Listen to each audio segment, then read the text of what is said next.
LabCoat Agents, welcome to the show. And today we have a special guest with us, Jordan Stuart, who is a real estate agent, has a company called Next Move.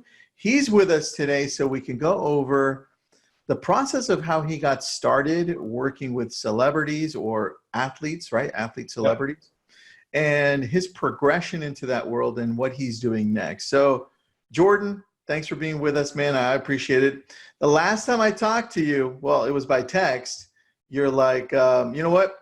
Awesome, great, connecting, love it. And they go, but I just finished talking to Wayne Rooney, or you were heading to Wayne Rooney's house. I was like, okay, we'll talk later. I'm going back there today, actually, in about 2 hours. That's pretty awesome, dude. That's pretty awesome. Does he ever have you fly down to England and be like, because he's moving back and all that? No, it's all domestic.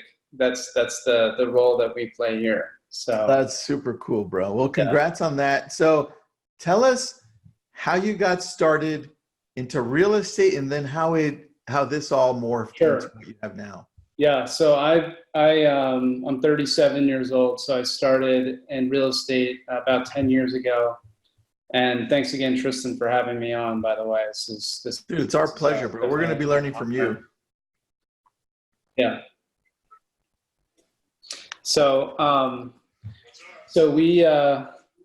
I started just like everybody else, and I still practice in real estate, selling condos, houses, doing rental properties, doing investments, the whole 9 yards. About 6 years ago, I had a happenstance encounter with a player from the Washington Capitals who's local to my market here in Washington, D.C., and he was looking for a rental.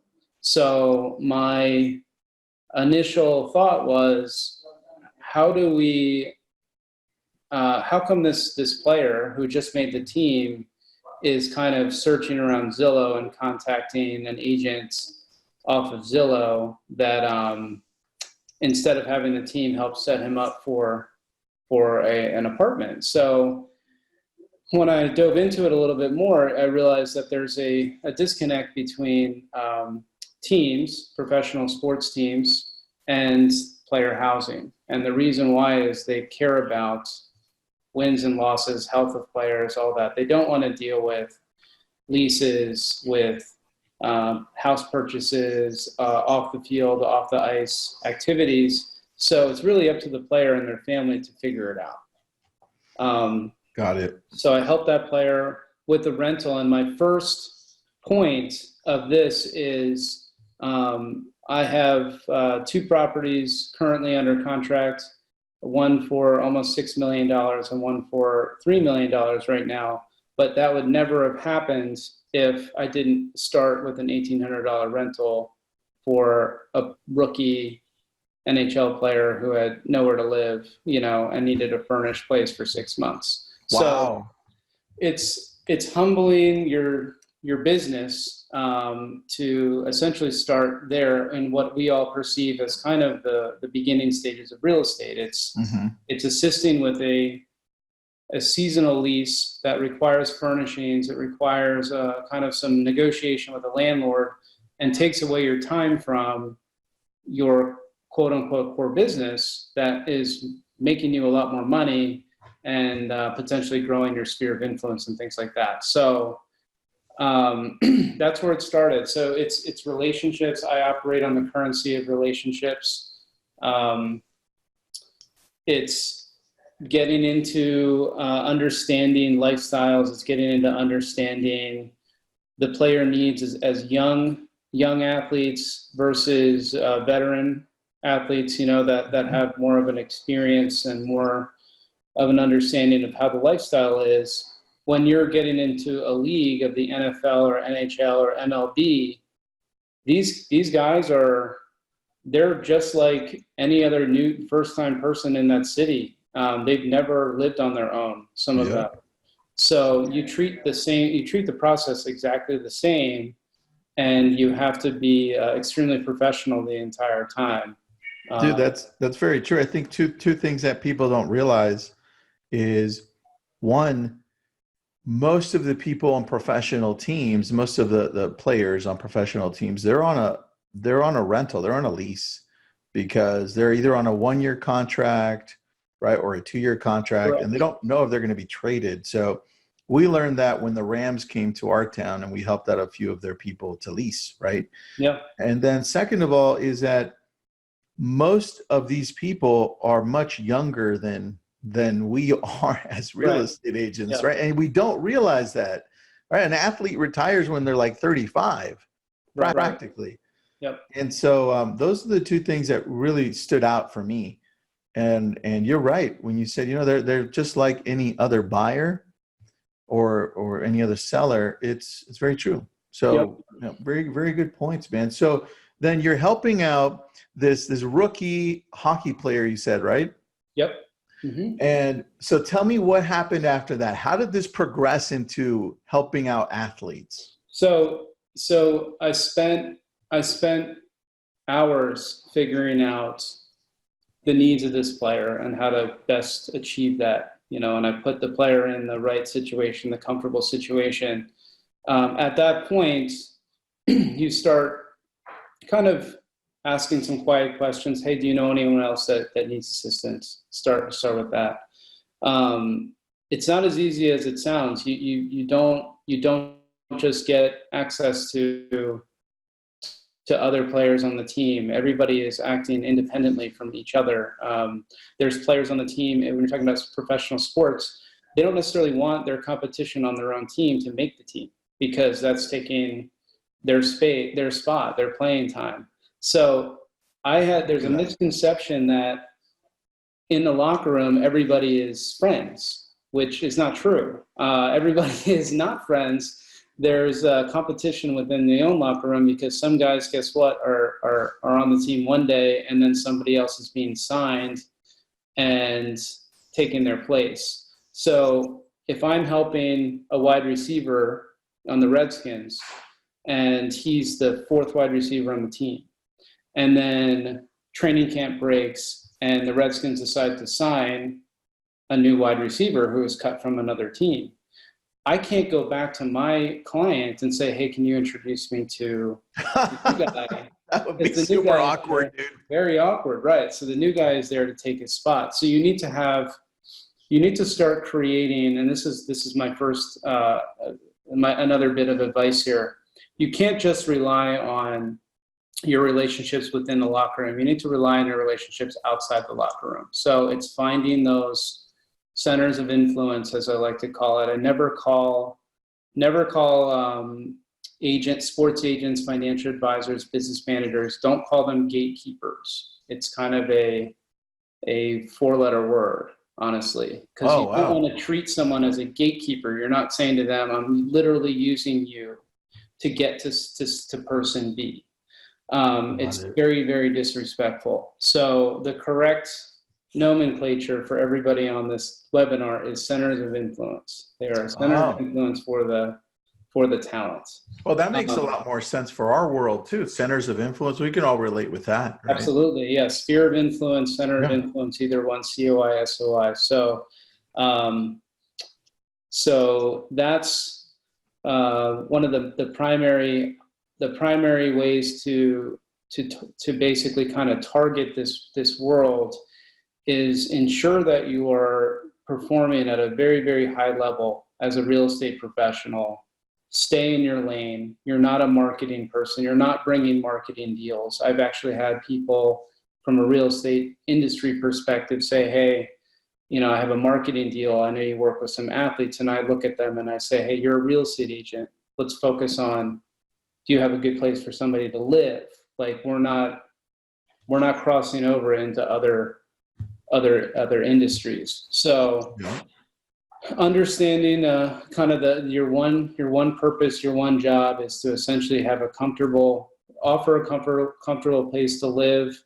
If you want to break into this industry, I think you start with creating relationships with corporate housing partners, with apartment buildings, with big leasing offices. If you have this menu that kind of players that are coming in temporary to choose from, then it's going to make you a lot more valuable to That them. makes a lot of sense, man. Then now you just shifted over from being seen as a real estate agent to now a concierge level. Absolutely. Yep. That makes a lot of sense because we were shifting into that role too. That's interesting that you say that, dude. So explain to me then now what is it that you have to be able to present to an athlete to say, hey, look, here's how we work. Here are our options. Do you have a pamphlet? Do you have something on your website? What is it that you do? No, it's authenticity and it's responsiveness. Those are the two things that you can offer without having any type of marketing material. You don't want to come across as salesy. So you have to look at who your client is, who your target client is. It's somebody that gets pitched opportunities and sales pitches every single day. So you need to take the opposite approach. You need to take a very authentic, genuine approach to make sure that you're creating a trust and break down some barriers with that client. So even if I come to them, Tristan, and I give them a pamphlet, they're probably going to think, what is this? This is, you've obviously had this thing set up, this business plan, and they're going to think that you want money from them. That makes sense. So, because it costs money to produce this type of collateral. So it's, once you establish the relationship, you start working with the person that's in charge, which may not be the player at that point, or the talent, the entertainer, whoever it is.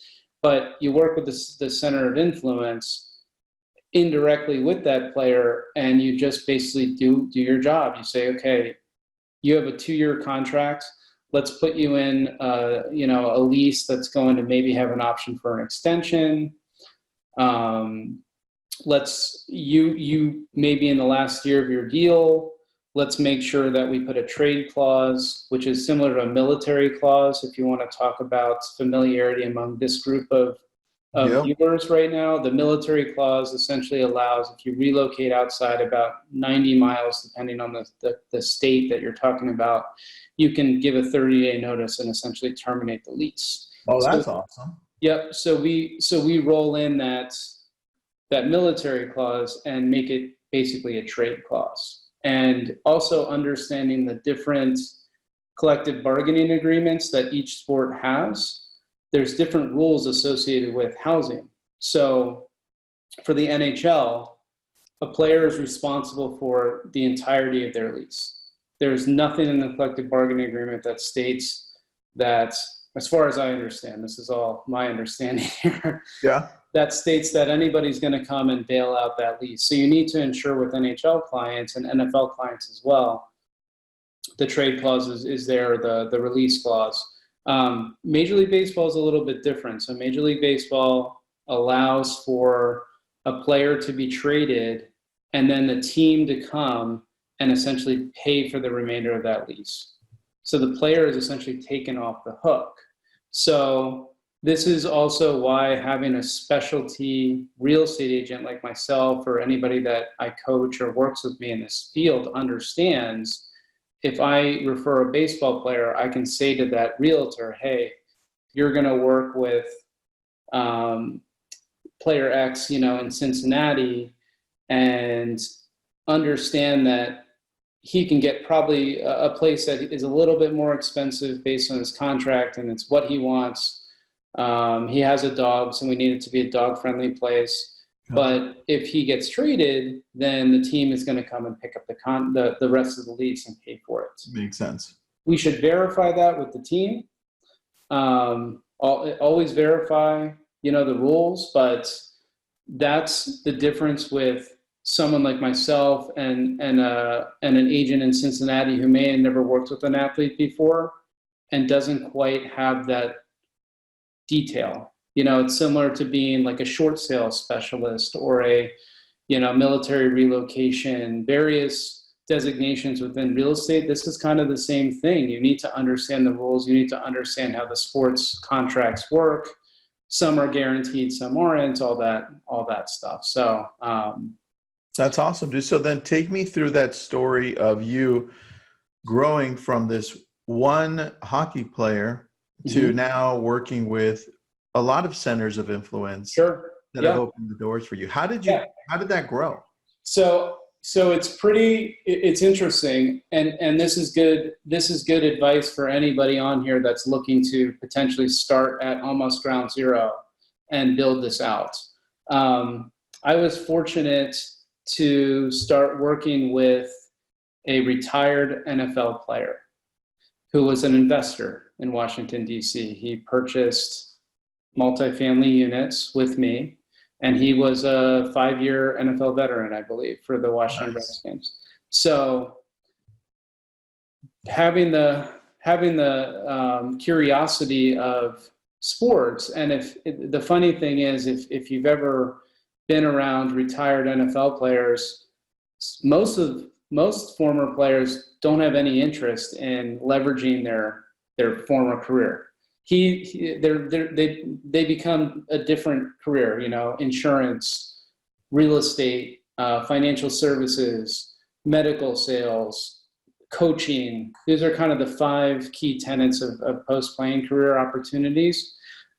So it was hard for me, but to break into his, and I don't want to name any names here just for privacy purposes, for certain people like Wayne, I'll name because he's leaving the U.S. But Yeah, he's yeah, gone. he doesn't care. Yeah, but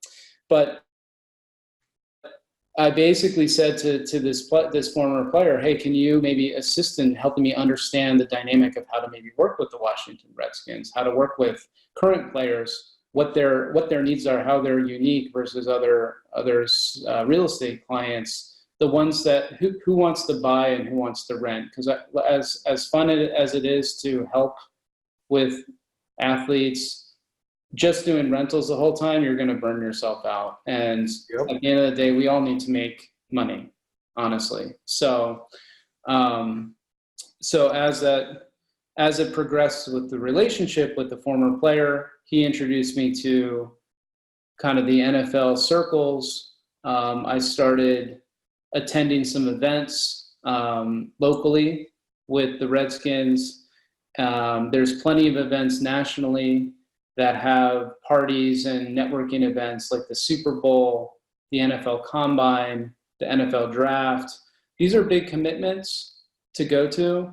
Mm-hmm. But if you as a real estate professional attend these types of events and know how to market your brand correctly, being not salesy when I say correctly, Yeah. people want to help each other. I mean, in business, people just are interested in services. They're interested in ways that they can help each other, that they can help themselves. So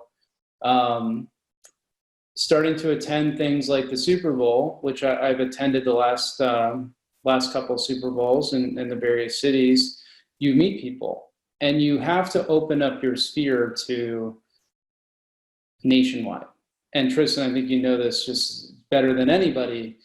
If you look at real estate not in a vacuum of your local market, you look at it as a national presence, it completely changes the opportunity and kind of your success and just expands your network. And we're all speaking kind of the same language and we're just operating at a higher level. So, Dude, you hit on something really good there. So I often say that you need to go to as many events as possible, real estate related wise, right? To be able to break the current mindset that you have, to be able to expand and grow and meet other real estate agents that are doing things differently or better, right, than you are. right. Yep. And what you just said, in order to be able to grow your influence in this world, is practically the same thing, right? You need to go to all of these events and go full on. Anytime you see an event that revolves around what it is that you're doing, which is just with athletes, you need to go to this and then connect with those people in an authentic manner. Absolutely. Right? Yep. To be able to then grow your influence with them. Because the one thing I've noticed over the years that I've been doing this is that the more Jordan, the more I see you in person, the more I'm going to connect with you. It's just like, oh, you know what? I keep on seeing this guy everywhere, right? Sure. This guy, Yep. this guy hangs in the same circles I do. He must be a good guy, right? Yeah. So then we I connect. appreciate that because a lot of people see what I do and they think I'm a bad guy. So That's funny. I appreciate that you think I'm a good guy, but continue. Oh, that's good, dude. Well, no, it's just a matter of continually seeing you in the same circles, right? And then being able to then finally feel some affinity towards you because we're in the same area all the time. It's like, okay, I'll talk to this guy, right? Right. Absolutely. Yep. So that's what it takes. Now, tell me how you approach these people because it gets a little bit intimidating for agents who have a challenge in the first place, not knowing what to say when they door knock, Sure. right? Absolutely. So how would you approach these people in these events? So it's really there's two ways to do it. Very simply, talking about that you're from this certain area, you have a history of success in real estate. You're in it every day. This is the business that you're in every single day. So if you ever have a need, you ever have a housing relocation, be it the player, maybe the player's mom is looking for a property, in Biloxi, Mississippi. Oh, interesting. Doesn't even matter. So anything real estate related, any questions that come up, here's my card or here's my number. It's funny, like business cards in this business, usually it's sometimes better to give like an Instagram handle. Oh, so true, dude. But yeah. So I've given business cards to certain people in the sports industry, and they've basically taken it and said, I'm probably just going to throw this away. I'm serious. So can we just connect on Instagram or send a quick email here? So, Jordan, what's your Instagram handle now that I'm looking right now? Sure. So my Instagram handle is Next Move Jordan. Next Move. Oh, there you are. Yep. Jordan Stuart. That's me. I'm So gonna follow you right now. please do. Yeah. So you have a lot of pictures with a lot of different athletes here. That's awesome. I do. So we, and again, part of the authenticity, Tristan, with the social media is incredibly important.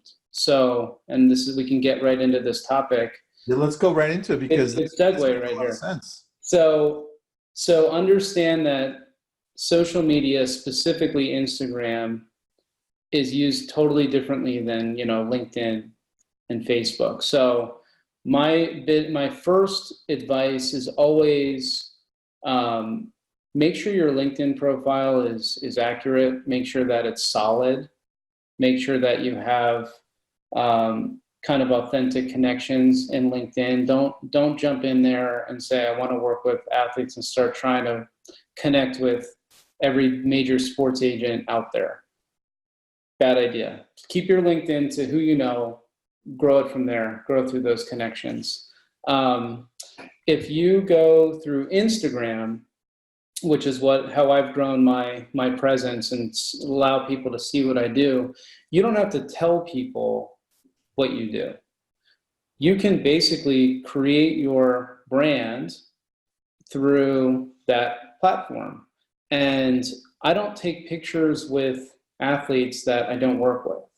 So jumping in, it's very important. So jumping into a fan event, and it's okay if you do. I mean, I'm not knocking anyone that does. I'm at probably a little bit of more advanced level here, but I've taken an approach where if I have an opportunity to get a testimonial or a photograph with a player that I work with who trusts me, and I ask them if I can do it, and I say to them, I'm going to probably post this on my account, is that okay? The answer is yes. So some players say no, and then we don't do it. So there's no philosophy in this space of do something and then ask forgiveness. If you've heard that line, it's always ask permission, receive permission, and then move forward. That's a really good point, man. I love that you brought that up because it's very true with certain celebrities that we work with where we can't even talk about what they bought. So nope, absolutely not. Absolutely not. And you're going to your reputation is all you have, and that goes for working with celebrities or however you sell in your business, no matter what. So again, going back to being authentic, every successful agent that I know in this space, realtor wise, and there's a few that are my mentors, that have taught me a lot. Probably you're familiar with a few of them, and I'm happy to say who they are. Yeah, dude, give me some names. So Kofi Narte out of Beverly Hills has been an incredible influence for me the last couple of years. He leads the Compass Sports and Entertainment division. Yeah. Ben Moss in Miami is another excellent real estate agent. He runs the Ben Moss Group down in South Florida. Those two gentlemen have been just do things the right way, and there's no competition in this space either. As I like to say, it's all collaboration. And that's my feeling about real estate in general. There's enough business for everybody that if you're focused on your own business and you're blocking out what anybody else is doing, and you can pay attention to that, but you're just going to frustrate yourself, right? So very true, man. There's enough for everybody because it's just they're all spread out too. Yep. And there's different sports, right? And if you're focused in an area like you are, where you're in DC, right? Yep. In that area, so you've got a lot of choices. I've a lot of agent, a lot of realtors, a lot of teams, a lot of family members to work with, players that are from here. We have a number of NBA players that are from kind of the Prince George's, Maryland area. That's where Kevin Durant's from. And it's basically understanding that you're not going to get, I'm not the end all be all of sports realtors. You know, I'm going to run into every single day a player that is working with another agent who I've never heard of. Yep. I'm not going to bash that agent or feel like I'm being slighted because they're getting worse service with somebody else. Of course, keep it moving. So that's kind of one of my mantras, Tristan. It's you keep it moving. You can't get frustrated or focused on what anybody else is doing. So I love that. Yeah, you have to believe in what you're doing, have like a plan, and have an organized way of doing it, and then just not worry about anything else. So, all right, I like that. Now we have a question here. LaShawn Miller's asking, can you talk about the second way you handle approaching athletes? He caught the first way, but not the second way. Okay, so the first way, remind me that I sometimes. Where we were going up and talking to them authentically, right? When we were saying. Okay. So that's the first way. The second way to talk to athletes, I see if I can get my train of thought here back. So the first way is kind of don't sell yourself as a realtor. No one cares. They don't. Yeah, nobody does care. Nobody cares. So many. Nobody cares. No. It doesn't matter. I think the second way, if I were to give a second, maybe not the second way, or a second option to get to work with athletes would be, this is good. This is tough. I'm kind of. Well, dude, one of the things that I noticed when we were trying to go through to this industry, because as soon as the Rams came into town, every agent and their assistants was trying to get their business. Right. Yeah. And I was really surprised that we got some that were going online, like Zillow and Realtor.com and just Google. I was like, whoa. I know. And to me, that was a surprise, right? Anytime we get a celebrity through a portal like Realtor.com or Zillow, it still surprises me. It's surprising. It's common. It is. Yeah, which is insane. So, anyways, if you guys want to try that, so I can maybe speak to another way. So, there's different approaches. You can try to go the social media route, the direct message of the player themselves. Most likely, that's going to not work because they're going to be busy with other things. They don't know who you are, not True. interested. I think that establishing the relationship with the centers of influence, which is the agent, the financial advisor, if you can find out who those people are, you send a very professional introductory, very short note that introduces yourself saying, hey, you know, I know you have a player that's new to town. You have to lead with rental. So I've had actually a few clients of mine who have signed here as pro athletes for a 1-year deal, like you said, Tristan. And they've actually said to me, it's funny, Jordan, I had a few realtors reach out wanting to sell me something. It seems logical, but it's actually, that's a very poor approach. And even if the player wants to buy something, you always have to make sure that you're not showing that you want to make money off of them. And they know if you're selling them something, you're going to make some money, and it just becomes a little bit of a big turnoff, actually, and it's the quickest way to just fail. I think that's the number one way to fail in this industry when you're dealing with athletes or celebrities, because one thing they are surrounded by is by people that want money from them. Yes. And that's the number one biggest turnoff for them. And so I think the best way to be able to break into this industry is to go to as many, if you're in an area that has a lot of athletes or sports or celebrities, go to as many events as possible that you get invited to, where you have people that are part of that center of influence for them.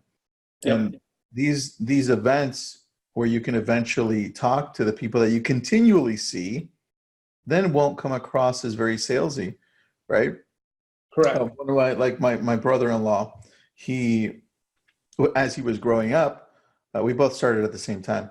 He continually hung out in the same spots where was the nightlife, right? And a lot of celebrities and a lot of athletes go and hang out at night. Yep. And so he kept on meeting people. He finally met a producer. And they connected, and then that producer opened up the door for him for so many other people. But it was a matter of time, right? Now he knows so many people. Yep. From that one relationship he created. Exactly. And let me give you a good example for LabCoat specifically that I also think is very important. So when there's a referral opportunity, people have worked with other agents, maybe not even directly, but realtors are constantly reaching out to each other to connect, to figure out each other's personalities. You know where I'm going with this. So when you look at somebody like myself or the two other folks that I mentioned, Ben Moss, Kofi Narti, Renata Jernigan is a great agent in South Florida as well, who works with a lot of NFL players. Get to know us. You know, I'm a real estate agent. That's what I do. My wife always makes fun of me because I'm taking pictures with the first round pick, and she's like, Jordan, you're just a good you are, you're a realtor. Like, she knocks me down. So get to know us. I mean, look, we're all busy in our business, but there's ways that if I know somebody and I like you as a realtor in Seattle or Denver or Albuquerque, you know, a lot of baseball players are from Oklahoma. They're from Kentucky. So don't think that you have to be in a major metropolitan city to do this. That's not true. Most athletes will buy where they're from. So they'll rent where they play. They'll buy where they're from, where they live in the off season. So I call this the hometown effect. So if you're in Kentucky, if you're in Oklahoma, if you're in West Texas, don't discount the fact that you can do this type of real estate, and you may want to network with people like myself who are going to know the agents, the baseball agents, the football agents that have those clients where they're from, and the clients will come to them and say, hey, I just signed my second deal. I'm ready to finally buy that house in El Paso, Texas, where there's no professional teams, but That's where he lives. So now I need to find my El Paso referral agent. So it's a similar type of model as we see on the online groups that have kind of become a little bit of a, say what you will. Some people are happy about the fan clubs. Other people, obviously, it's frustrating. Yeah, it's like a very So there's a thick divide. it is. It's It like, is, and I won't. I'm not gonna give my opinion on that. It's. I have met some good realtors that are part of the fan club group, and other ones that have been very against it. So, I have a question for you here. As you grew into this whole world, you noticed that agents you needed different agents across the nation to be able to refer to them. Yep. Is this where the idea of Next Move came from, or tell us about Next Move? Sure. So Next Move started actually with agents that have worked with me in the DC market, sports agents, the agencies themselves. Sports agencies represent players, so they have various service departments that do the off the field activities. One is housing. So I was a trusted agent here in DC, and then the agency would come to me and say, hey, by the way, one of our players is in St. Louis looking for an apartment just like you did with our Washington Nationals player. Do you have any insight into the St. Louis market? So I said, okay, well, let me go to St. Louis and see if I can find somebody like-minded to handle this. So I would basically get on Zillow and look up realtors' profiles and see how they were presenting themselves, read the reviews, what kind of business they did, and make the call. And I set up professional athletes in other cities. So I started using the same agents over and over because that's who did a good job, and it was kind of underground. And I decided, you know what, let's take a brokerage blind approach, because for me, a real estate professional is only as strong as themselves. They're their own brand, their own personality, the way they run their business. Mm-hmm. It doesn't matter if these agents are with Remax, boutique brokerage that may be the right place for them to be in their career. Keller Williams, Coldwell Banker, Compass, Sotheby's. It doesn't matter. It only matters if you're looking for that authentic relationship. It shouldn't make any difference of who you're affiliated with. As long as you can service the client, that's all that matters. So that was the premise of Next Move. It was saying, okay, instead of I'm working with these agents anyway, let's expand this a bit into other markets. And it's a little bit tough to bring on multiple agents in different cities. I think LA and Miami, New York are the exception to those rules because they have a lot of teams, entertainment clients. Yeah. But if we can, never ending, dude, over here. Jeez. I know, right?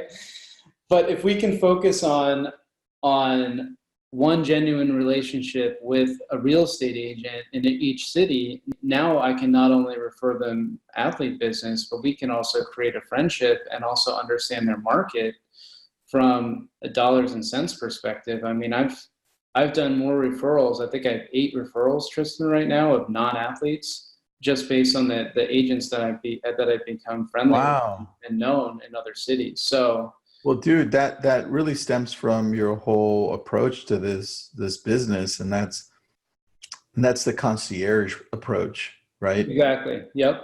And I think the clientele that you're servicing knows that world, and that's what they're looking for. So that's the cool part, man. So Next Move, is it something that agents can subscribe to? What is that? Is it a coaching platform as well? What is it? So right now, in its current state, Next Move is simply a membership-based community of real estate agents, network of real estate agents. So I make introductions to, if you're part of Next Move, you're basically getting information from me. I'm creating introductions. We have monthly Zoom calls where I have each next move realtor invited to participate. For example, in October, I'm bringing in Marshall Faulk, who's a NFL Hall of Famer. He actually is an iconic player, if you ask me. So Marshall will be speaking to the group, just like you and I. You can interact with him, and That's awesome, dude. And basically, like I started this call, he's a retired NFL player that is very involved with the community, involved with some business ventures, and we're doing warm introductions with him. So it's what right now Next Move is essentially kind of trying to impact the sports and entertainment real estate business by making sure that we're offering consistent service in every single market. And also Canada, we're in the Canadian cities as well.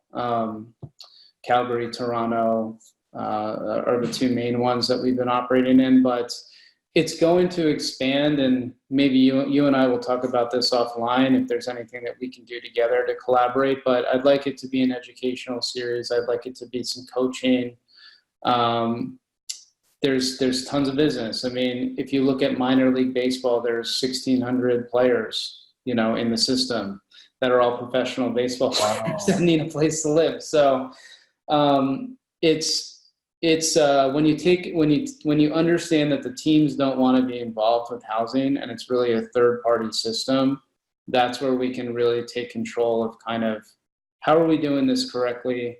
How are we getting people to live comfortably? And then you see all the damaged media reports where a player has, a $6 million house that he should never have bought, that he can't sell, that's become an albatross. It's very sad. I mean, it's depressing. So we're trying to basically do something that's morally correct. And some people will agree with that. Some people think that that's a little bit nonsense. But as long as you're trying to be a value add to people, regardless if they're a celebrity client or they're just a person, that's always our commitment to what we're trying to do. So I love that, dude. So where do we go to visit? Is it nextmove.com or? Yeah. So our website's actually relaunching soon. But right now it's www.makethenextmove.com. Makethenextmove.com. Makethenextmove.com. Yep. I think nextmove.com was like $30,000 to buy that year. So we went with the $18.99 one.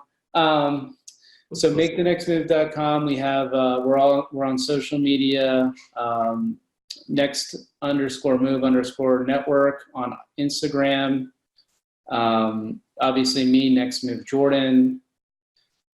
And we've been featured in Forbes magazine. We've been featured in realtor.com. We've been featured in a number of different, PR type things. And yeah. The goal is to have events and bring kind of the athlete, entertainer, that circle, current and retired, that are interested in building real estate portfolios and generational wealth and the more than an athlete movement. Bring them in with real estate professionals. Dude, you remind me of the show Ballers, but instead of the financial advisors part, you're doing it for real estate investments. Funny, I've never seen 1 minute of that show. I've never seen 1 second. You need to go and watch Ballers now. I know, I hear that a lot. I feel like I need to be more in shape to do that. No, you don't. So, although you'll feel like, damn, I'm not in shape when you watch that show. I know, exactly. So, no, we've it's been good, man. We're really trying to do good things, and I'd love to create a differentiator in the business. So another reason I started Next Move, Tristan, is there's a lot of like kind of uncertainty with the direction of our industry. There's competitive online buyers or consumers are getting smarter. By smarter, meaning that they think that they can do things on their own and they don't need our services as much, and we need to charge less, and everybody's undercutting each other. And it's negative. Next Move is kind of operating in a space that I don't think it's recession proof. It's servicing a client base that really is always going to be in need and use of a professional to run their real estate portfolios. Yeah. And then we can expand that into the commercial, the 1031 exchanges, the DSTs. Like there's different products of, securitized real estate, which again is another subject matter, but it helps us develop as real estate professionals much more than if we just get in that local business that can be frustrating, and it can be, you hit the wall and it's like, man, I'm killing myself here. And I'm just very monotonous. I'm doing these things over and over. Mm-hmm. It adds a layer of like complexity, a layer of enthusiasm. It's sexy. Like working in the sports business, everybody loves sports. We're all fans. It creates just a different opportunity. So that's, I'm not like the most, I'm not this person that's rah-rah and super energetic and all that, but I can sit down with anybody one-on-one and say, look, like, this is some stuff that we can do in the real estate space. It's different. No one else is doing it. And if they try to do it, it's really hard. And we're trying to put best practices in place to succeed and build it through relationships, the currency of relationships, and not rely on paying for Zillow, paying for Realtor.com, things that may go away. Our Zillow profiles may disappear in a year. They may say, okay, all of your reviews that you worked so hard for. That's true. Taking over, and none of us know that. So we don't know if that will happen. So it's looking at the 5-year. I think I lost you there, buddy. All right. Did everybody lose him too? Just to make sure, maybe it's not. Oh, there you are. You're back, buddy. All right. Sorry. I'm sorry. No problem. Yeah. No, you're looking at the 5-year plan and you were saying, hey, look, let's plan ahead here. Yes, let's plan ahead. Let's get the 5-year plan. Let's ensure that we are kind of protecting ourselves. Like I told you earlier, I'm 37. I can't be worried about in 2 years when I'm 39 and my kids are 8, 6, and 3, that I'm in a business that's completely pivoted into something else. I need to try to be in control as best I can with. Well, I think you're doing a good job, man. It's just a good lesson for us to start looking at what else can we do, knowing that the world that we're in right now is shifting. Right? Yep. Correct. I love it, dude. So everybody, go to the website, makethenextmove.com. And then visit Jordan Stuart on Instagram. And on Instagram, your Next Move Jordan. Yeah, Jordan. That's right. I'm following you now too, man. So cool. Any closing words that you have for us? No, really. I'm super, like I said, super thankful that you had me on today. I think that the LabCoat Agents movement and everything you guys are up to is really good for our industry. I think it's impactful. I think it's very educational, and I'm just another person that's trying to build kind of a business that makes sense and just helps out other people with needs. A service offering that's not coming after people to give them something they don't need. It's here, and hopefully we're all here to stay. So that's. Well, dude, I love it, man. What you're doing, what Seth Godin says, you're solving a problem. Right? Thank you. Going directly at it, right? That's what we are. We're problem solvers. That's all we do. So I love it, bro. So thank you for being on. I appreciate you as a person, man. Just from talking to you, you're a very, very good person. Thank you. I love what you're doing. So keep it up. Cool. And we'll talk offline and see if we can start integrating some things together. For sure. Cool. All right. Thanks, everybody. Thanks, everybody. Thanks for tuning in. See ya.